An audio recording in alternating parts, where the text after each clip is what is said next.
Halo teman-teman, kembali lagi di Ars dengan saya Hani. Kalian pasti penasaran kenapa kok hari ini saya keluar sendirian dan kenapa di depan ini hanya ada heatsink dari Apco Encore ini. Jadi ceritanya Apco Encore ini mengirimkan kita 2 heatsink ini untuk dites performanya bagaimana. Cuma karena kemarin kita sudah melakukan pengujian round up dan ini datangnya terlambat, kita melakukan pengujian ini terpisah. Kenapa tidak Ali, kenapa tidak Ko Indra? Karena Ali dan Ko Indra lagi repot, jadi saya membantu mereka untuk menyelesaikan tes singkat ini. Jadi pengujian singkat ini kita akan berfokus pada Apco Encore ini, dua seri ini performanya bagaimana, kemudian pemasangannya bagaimana, apa yang ditawarkan oleh kedua produk ini. Tanpa basa-basi dan panjang lebar, kita mulai dulu. Jadi Apco Encore ini mengirimkan kita 2 tipe, CT408B dan T404B. CT408B ini adalah seri yang paling value-nya dari dua tipe ini. Ini ada di harga sekitar 580.000 SRP-nya. Sedangkan yang T404B ini di harga 640.000. Bener ya, Pak Riz ya? Nah, seperti biasa kita lihat dulu kedua heatsink ini apa yang ditawarkan dalam paket penjualannya. Kita mulai dari yang paling murah dulu. Seperti biasa, yang kita dapatkan selalu ini gini loh. Kamu kalau pertama kali membuka apapun itu, kan selalu kamu buka gini langsung ketemunya, nah, isi manual, warranty information. Kenapa ini selalu dari atas kayak gini? Supaya ketika kamu buka ini, kamu baca dulu. Jadi kamu baca dulu, cocokkan dulu isinya sama apa enggak. Jadi kalau kamu beli, terus kelengkapannya nggak sesuai dengan apa yang di manual, kamu bisa langsung komplain. Tapi kalau kamu sudah masang selama 3 bulan, 6 bulan, terus ternyata kamu ganti platform dari Intel ke AMD, bracketnya nggak ada, waktu beli nggak ngecek, jadi masalah. Makanya kita selalu membiasakan untuk baca manual dan mengecek kelengkapannya. Jadi kembali lagi, buku manual, warranty information.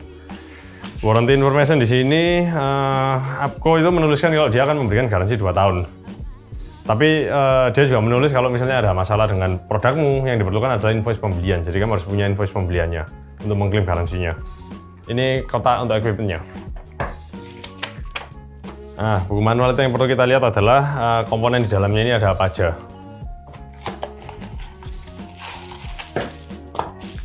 Bracket untuk LGA 2011 ada di sini. Kelihatan kan? Ini yang 2011. Kemudian untuk Intel LGA 775 dan 115X sampai 1200 ada juga. Kemudian bracket untuk AMD juga ada. Jadi dia di tiap plastiknya itu ada tulisannya. Ya meskipun ini ada bahasa AMD, tulisan AMD sama ini nggak tahu, ini mungkin bahasa Korea mungkin atau bahasa Jepang atau mungkin bahasa Cina, saya juga nggak tahu. Jadi ada tulisannya di sini semua. Nah, ini untuk bracketnya dia. Jadi untuk kita masang heatsink ini kita butuh backplate di bawah ini. Kemudian ada juga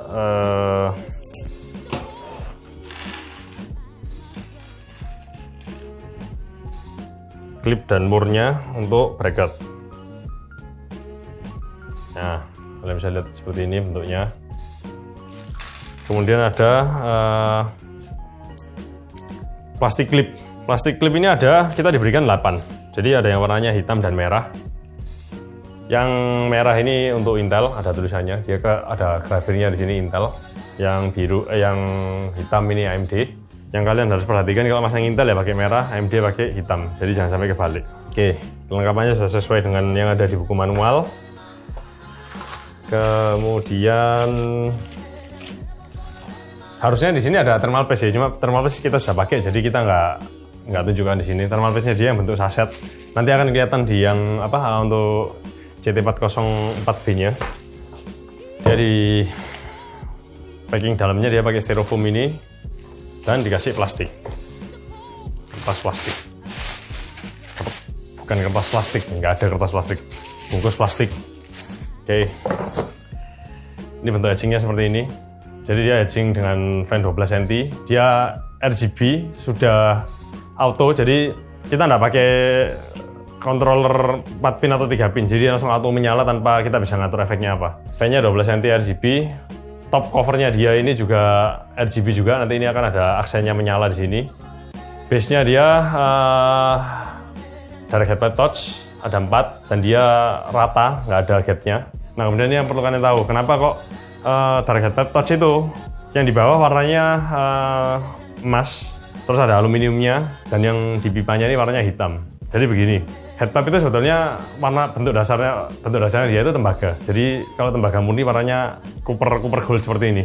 Jadi dia di bagian bawah itu kenapa kok warnanya copper gold? Karena dia nggak bisa dikasih cat seperti ini, cat warna hitam ini. Karena kalau pakai cat hitam ini dia nggak ngantarkan panas. Dan kalau kamu menemukan dark headpipe touch yang dia warnanya silver, itu berarti dia sudah di chrome nickel. Kalau di chrome nickel ya warnanya silver semua. Nah, headpipe ini nggak bisa disambung. Jadi kalau dia tembaga ya semuanya tembaga. Dan saya tidak pernah nemu pakai headpipe yang basisnya aluminium. Karena aluminium dan tembaga itu tidak bisa dilas terus nyambung, itu tidak bisa. Jadi ini basisnya semuanya tembaga semua. Ada headpipe yang memang dari beberapa produsen yang memang dia sudah di nickel coating termasuk di badannya. Jadi kalau kamu di nickel coating kelihatan nanti silver semua. Oke, 4 headpipe dengan diameter 6 mili. Ada 4. Nah, kemudian untuk fan-nya ini caranya kita melepas itu gampang sekali untuk seri ini. Dia pakai klip plastik seperti ini. Jadi untuk bukanya kalian tinggal buka aja pengaitnya ini, mudah sekali. Nah, seperti ini. Nah, ini fan-nya kalau kalian mau ganti pun bisa. Kalian bisa lihat di sini ada damper, rubber dampernya ini tinggal dibuka seperti ini. Nah, kelihatan ada bautnya. Kalian tinggal ganti bautnya. Lepas bautnya, ganti fan-nya. Terus dikembalikan lagi rubber dampernya. Fungsinya rubber damper ini apa? Supaya kalau fanmu nanti nempel di hatchingnya ini, dia menahan getarannya. Supaya badannya ini plastiknya yang ini nggak langsung kena ke material aluminiumnya ini. Kalau secara bentuk dia ya hatching tower ya, single tower seperti biasa pada umumnya ya. Top covernya dia untuk RGB-nya dia jadi satu kabelnya sama fan, terhubung jadi satu di sini. Jadi kalau kalian ganti fan-nya jangan lupa, ya nggak bisa ya. Kalau ganti fan nggak bisa nyala top covermu karena top covermu ini dikontrol sama fan ini. Jadi ya opsi untuk ganti fan bisa, tapi odong-odongnya jadi nggak nyala. 404B ini kalau dari packagingnya dia lebih berat dan di gambarnya dia dual fan push pull berarti. Ya kita lihat saja bagaimana. Kelengkapannya dia juga lebih, ya karena harganya lebih mahal dia lebih berkelas lah. Ada manual. Jadi ada bracket sama kayak tadi.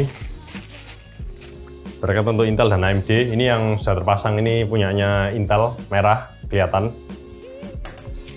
Kemudian di paket penjualnya itu ada yang hitam juga. Kemudian ada pasta. Yang di 408B sebetulnya ada pastanya juga, cuma karena kita sudah pakai jadi yang ada di sini. Kita sudah sempat nyoba soalnya kemarin. Kemudian untuk klipnya Intel.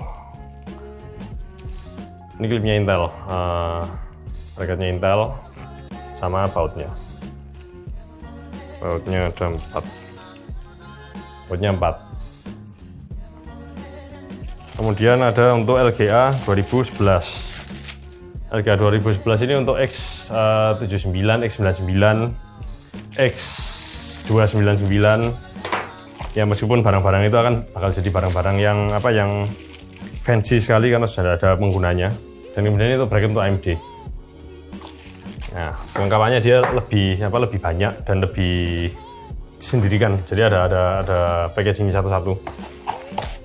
Kemudian untuk bagian dalamnya kita ada hatching. Hatchingnya ini diplastikin satu-satu. Hatchingnya warnanya sudah di coating hitam semua ini. Jadi dia benar-benar hitam doff ini ya. Dia ada 4 headpipe. Sama direct headpipe touch juga. Ada 1, 2, 3, 4 headpipe juga. Harusnya dia juga sama ini 6 mili nih. Ya 6 mili juga. 6 mili ada 4. Warnanya sudah doff seperti ini. Jadi kalau kalian mobil PC yang kelihatan all black ini bisa jadi pilihan karena doff-nya dia bagus ini, doff-nya ini. Dan kemudian ada fan-nya. Nah, ini fan-nya untuk T404B. Kalian mungkin familiar dengan fan ini. Ini secara bentuk dia sama seperti fan yang kemarin ada di reviewnya casingnya Apco yang ada fan-nya 2 di depan. Fan-nya unik sekali, jadi dia ini fan-nya reverse, jadi reverse airflow yang untuk ini. Jadi kalau kamu pasang hedgingnya ini nanti kelihatan coraknya Apco ini nggak akan membuat ini tidak kelihatan. Jadi di depan seperti ini, nanti di belakang juga sama seperti ini. Jadi kelihatan semua. Jadi nggak akan kelihatan yang satunya kelihatan Apco gini, nanti yang satunya begini, nggak. Jadi kayak gini semua. Memang nilai plusnya hedging ini dia lebih ke arah estetikanya, dia bagus sih ini kalau ini. Dan klip penguncinya sama kayak yang tadi, pakai plastik ini. Jadi kalau mau pasang tinggal pasang, dikaitkan aja. Oke, ini dari 2 ini seperti ini. Sebentar kita akan mengetes dengan menggunakan test bed kita yang ada di sini. Testbed yang kita gunakan adalah Core i7 11700K. Mainboard yang kita gunakan adalah MSI Tomahawk Max Z490. Memorinya kita pakai tim create yang creator ya ini ya. Untuk content creator ya. Kita pakai ini karena ini memori yang low profile. Jadi ini menjaga supaya kita nggak hedging ini nabrak-nabrak kemana-mana. Jadi ya demi alasan compatibility lah ini. SSD kita pakai Seagate 500 GB untuk mengetesnya standar. Nanti kita mengetesnya menguji singkat. Jadi kita akan menggunakan Cinebench R20 yang dijalankan selama 300 detik. Berarti 5 menitan lah kira-kira. Nanti kita akan melihat suhu average dan maksimumnya. Untuk konfigurasinya sendiri nanti i7 ini akan jalan dengan TVB on. Tapi MCE-nya, multi-core enhancement-nya akan dimatikan. Karena kalau MCE-nya dinyalakan, itu akan membuat prosesor ini jadi panas sekali. Karena semua power limitnya dibuka dan all core-nya dia akan jalan turbo, rasio tertingginya dia. Jadi mostly, kalau kamu pakai Intel yang Gen 10 atau Gen 11, MCE on, akan kesulitan sekali kamu mencari air cooling yang bisa menjinakkan prosesor ini. Bahkan untuk sekelas all-in-one dan custom loop pun kadang masih agak kesulitan. Cuma bagaimana performanya nanti kita akan coba sekalian, kita coba sama-sama di sini perbandingannya perbedaannya antara yang 404B dan 408B apa. Nanti kita akan jabarkan di sini. Oke, sekarang kita akan mencoba memasang CT408B ini di testbed yang akan kita gunakan hari ini. Ini the moment of truth, di mana kita akan ngerti ini pemasangannya mudah atau tidak. Kalau seandainya mudah ya ini jadi nilai plus untuk hedging ini. Untuk Intel berarti kita harus pakai bracket ini yang kita gunakan. Nah, cara memasangnya kita harus pakai kunciannya bracket ini yang bentuknya seperti ini. Jadi bentuknya dia kayak T ini. Nah, kita masukkan di bagian bawah ini. Nah, seperti ini. Nah, dia akan masuk seperti ini.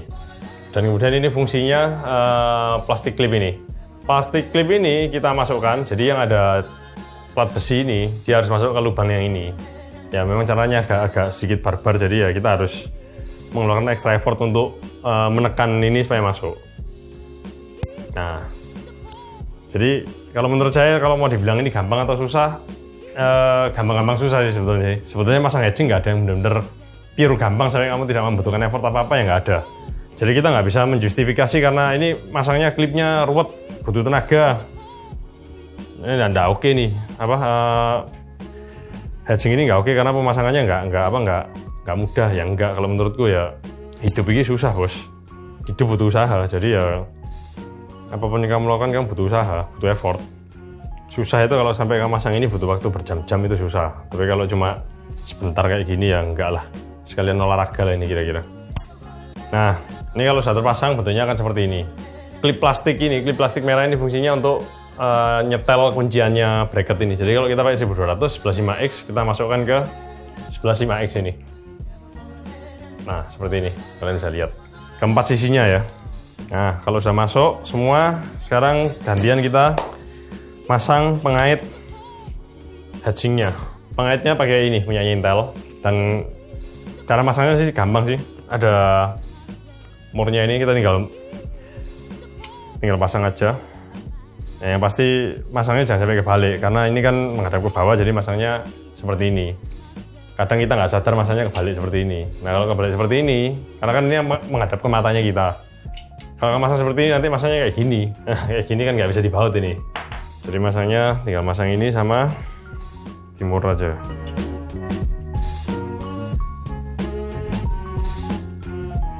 masang kayak gini dikencangkan sewajarnya. Soalnya kalau kamu memaksa ini menggunakan tenaga superhumanmu, ya dol nanti. Kalau udah dol jadi masalah nanti ini. Udah dol terus kamu marah-marah ke penjualnya ya nggak bisa. Nah, ini mainboardnya kita harus lepas karena kita harus pasang backplate-nya. Backplate ini kalian lihat kan ada lubang-lubangnya ini. 2, 1, 2, 1. Nah, ini disesuaikan sama backplate-nya Intel. Kalau kamu lihat backplate-nya itu ada 2 baut. 2 baut di atas dan 1. Fungsinya lubang ini apa? Ya supaya dia bisa masuk sejajar. Nah, pas kan? Jadi dia nggak mungkin kebalik. Ketika masang ini yang harus diperhatikan apa? Itu adalah apakah ada komponen-komponen di sekitar soket ini yang nabrak dengan backplate ini. Cuma punya nyapu ini backplate-nya dia itu ada jedanya, jadi dia nggak akan nabrak apa-apa di sini, aman. Ini kalau kita sudah pasang seperti ini, cara masang berikutnya adalah ini mainboard ini harus ditidurkan di alas yang solid. Kalau kamu punya casing yang casing yang ada di sini kan biasanya di bagian belakangnya itu ada lubangnya untuk masang kayak gini, masang backplate ini. Tapi tak rasa kalau kita memasang cooling seperti ini dengan backplate yang tidak ada kunciannya untuk nempel ke mainboard seperti ini, itu bakal susah. Jadi bijaksananya mainboardnya dilepas, taruh di alas yang solid, kita tinggal pasang. Nah, kita sudah sempat memasang ini. Cara memasangnya ini ya memang agak sedikit ribet sih kalau menurut saya sih. Karena pertama kamu harus ngelepas fan-nya ini dulu. Karena kalau fan ini nggak dilepas, kamu nggak akan bisa baut kunciannya. Kan nggak bisa tuh dibaut toh pakai ini. Nggak ada jedanya untuk obengmu masuk. Jadi kita harus lepas ini dulu.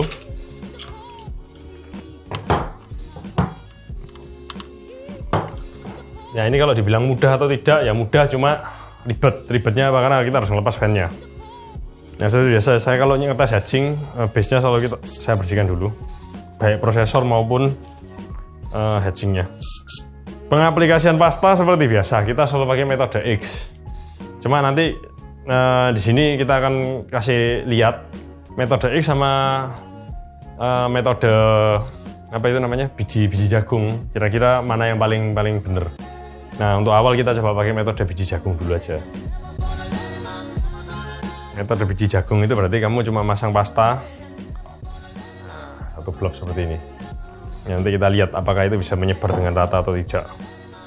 Pasta yang kita gunakan, saya bahkan nggak tahu ini pasta apa. Ini pasta Don Corning lah ini harusnya. Don Corning ini ya kira-kira sama kayak pasta-pasta bawaannya yang sasetan itu.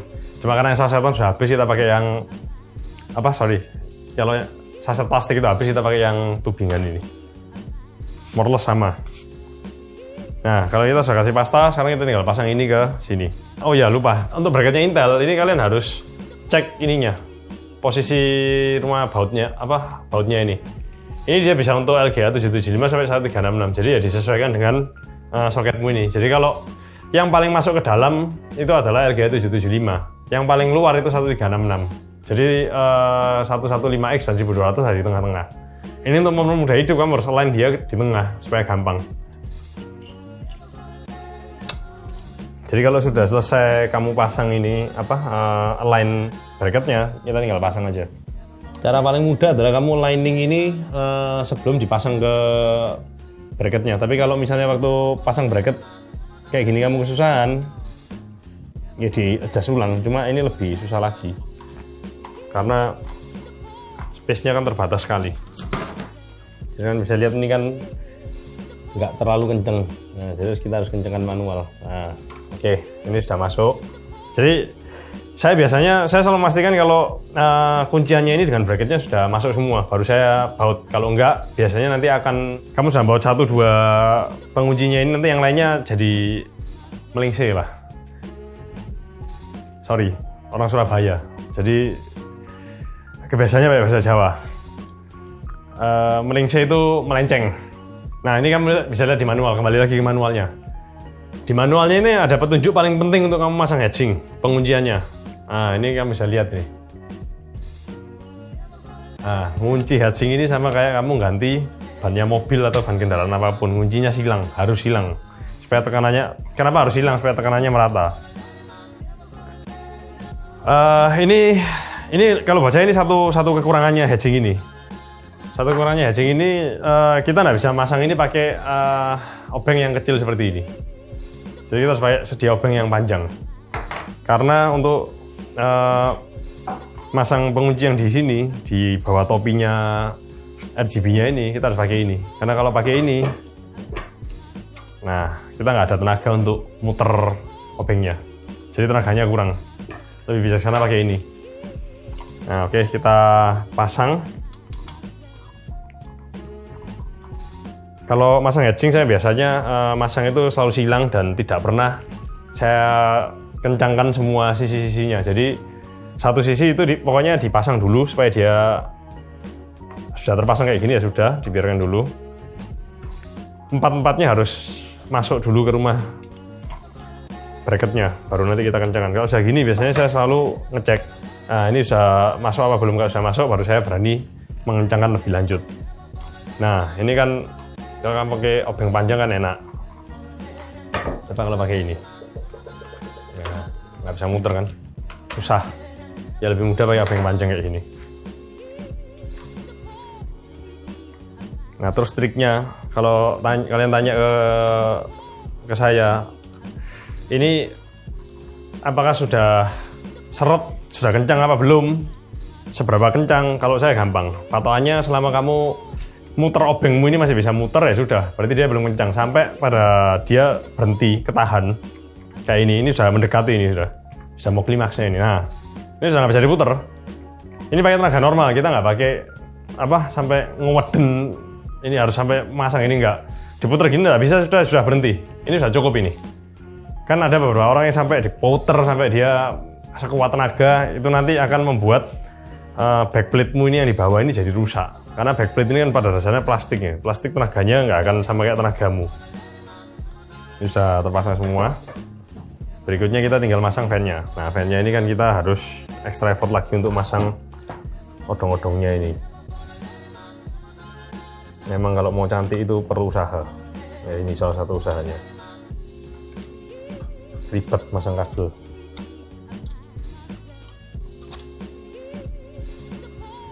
Masangnya sih di luar dugaan, gampang sekali sini fan-nya ini. Dan dia ini kuat loh. Ini bahkan tak tarik gini dia nggak keluar loh. Ini sudah sekuat tenaga ini. Ini kalau sudah terpasang bentuknya seperti ini. Ya kalau dengan motherboard ini cantik lah ya, hitam-hitam gini. Ada aksen, ini kan nggak nyala, jadi kan aksennya kelihatannya silver mengikuti ini. Oke. Ini tadi kan metode yang kita gunakan kan metode biji jagung. Sekarang kita mau tahu biji jagung ini sebetulnya rata apa enggak. Kalau kunciannya menurut saya ini sudah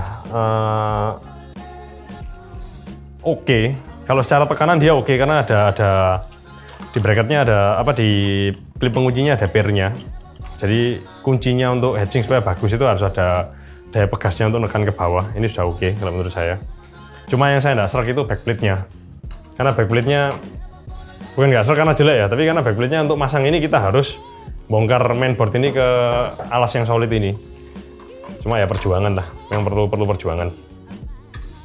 Nah, tata caranya melepas hatching itu bagaimana? Kok banyak orang yang pakai AMD kalau hatchingnya dilepas, prosesornya ikut lepas. Kalau Intel memang nggak lepas karena dia ada kunciannya ya. Tapi kalau AMD kan nggak ada kunciannya. Jadi kenapa kok kamu masang prosesor AMD itu bisa sampai lepas sama prosesornya? Ya karena kamu masang awalnya itu kamu mengencangkan penguncinya ini sekuat tenaga sekali.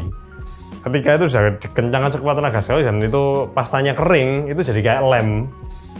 Cara ngelepasnya bagaimana? Kalau AMD ya harus digoyang-goyang, diputer-puter ke kiri ke kanan dulu pelan-pelan.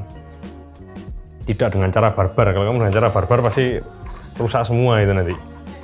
Baik Intel maupun AMD saya kalau ngelepas hatching biasanya gini. Ini kan ada 4 pengunci. Saya ngelepasnya yang sudut sini, sudut X yang ya kalau ini A, B, C, D berarti B sama D ini saya lepas.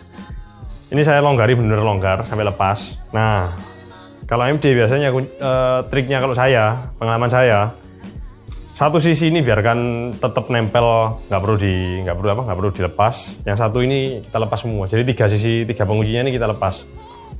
Biasanya nanti dia akan tekan, nah ini kan kelihatan tadi. Dia langsung angkat. Kalau AMD dia langsung angkat gitu. Tapi ya kembali lagi kalau kamu kuncinya terlalu kenceng, ya dia akan ngangkat sama prosesormu. Tapi setidaknya ini lebih membantu.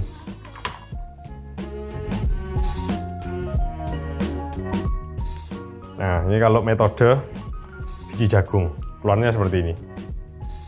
Bunder kan? Nah, bunder seperti ini. Prosesnya pun sama, seperti ini.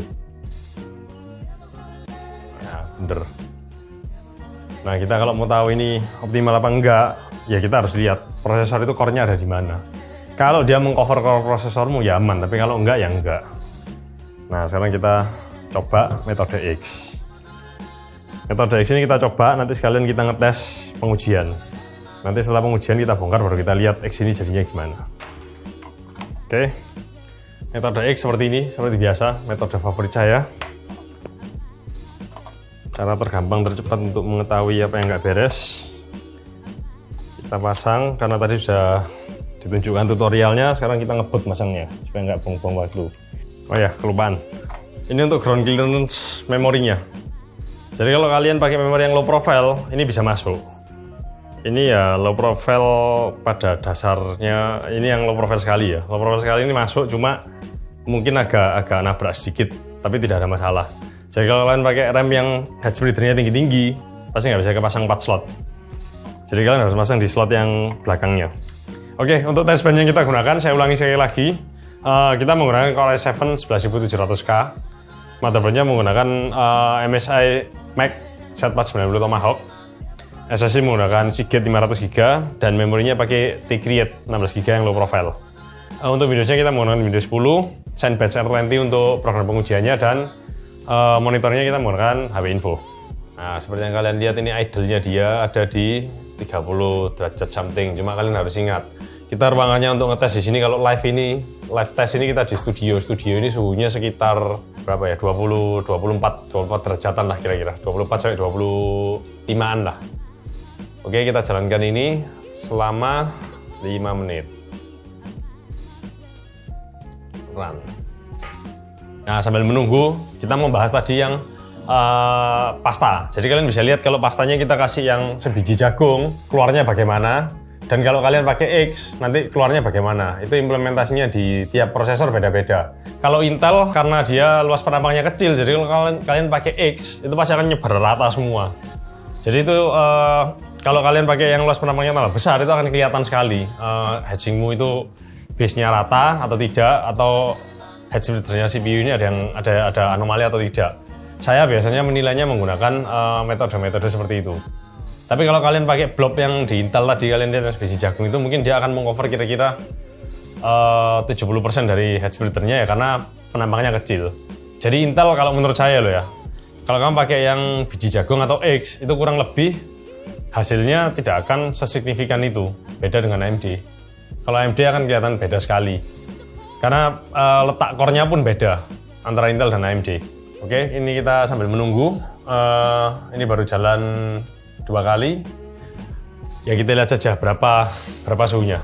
Oke, ini kita sudah berada di ya menit-menit terakhir pengetesannya Cinebench ini. Kalian bisa lihat suhu average-nya dia itu ada di 76 derajat. Kalian bisa lihat di monitor ini. Kemudian core clock-nya dia selama pengujian itu bisa di 4,6 GB all core rata. Dan jadi kalau menurut saya cooling ini apakah oke atau tidak yang seri CT408B ini, kalau musuhnya i7 11700K tanpa multi-core enhancement-nya dia nyala dan TVB-nya off dengan suhu 75, kalau buat saya ini amat sangat mumpuni sekali gitu loh. Karena prosesor Intel yang generasi baru-baru itu amat susah menjinakkan panasnya. Kalau di angka 70-an sudah oke. Kalau menurut saya sih sudah oke. Jadi kalian bisa lihat skornya dia ada di 5730. Kalian bisa lihat di layar kalian nanti. Suhu average-nya dia ada di 70 something. Jadi masih jauh sekali dari throttling-nya dia yang 95 derajat. Selama ini pengetesan tadi berlangsung, saya nyoba, dia nggak berisik. Kalau baca nggak berisik, jadi nggak mengganggu bunyinya. Oke, demikian yang CT408B. Kita coba berikutnya yang T404B. T404B ini yang versi dual fan-nya dia. Oke, mari kita coba. Oke, sekarang kita menguji heatsink berikutnya, T404B. Secara sepintas T404B ini sama seperti yang CT408B, cuma bedanya dia dual fan. Dari segi bracket pun dia juga sama. Jadi sama, kita harus pasang pengaitnya. Pengait yang digunakan pun juga sama. Punyanya Intel ini. Sama bautnya sama. Nah, backplate-nya pun juga sama. Jadi kali ini saya tidak masang lagi satu persatu, menghemat waktu, karena ini sama, bentuknya sama. Jadi cara pemasangannya pun sama kayak tadi waktu kita masang CT408B. Oke, kita pasang dulu. Nah, ini kita menggunakan alas yang solid lagi. Karena kalau kita pakai test bandnya kita yang kayak ini, begitu kita ngelepas coolingnya, backplate-nya jatuh. Jadi harus pakai alas yang solid ini.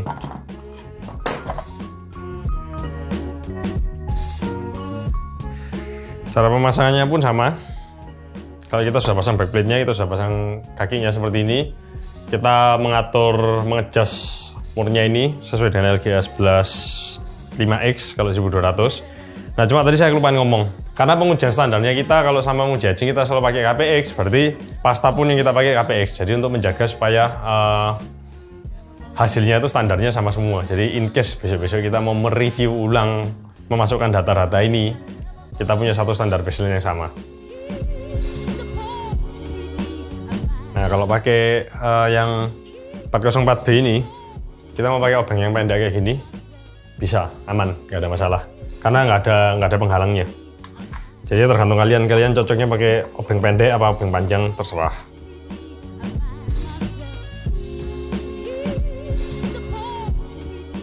Nah, ini kalau sudah terpasang hatchingnya, kita tinggal pasang fan-nya. Nah, fan ini yang kita harus ingat. Untuk fan-nya ini kan seperti ini, karena kan nilai jualnya ada di ini.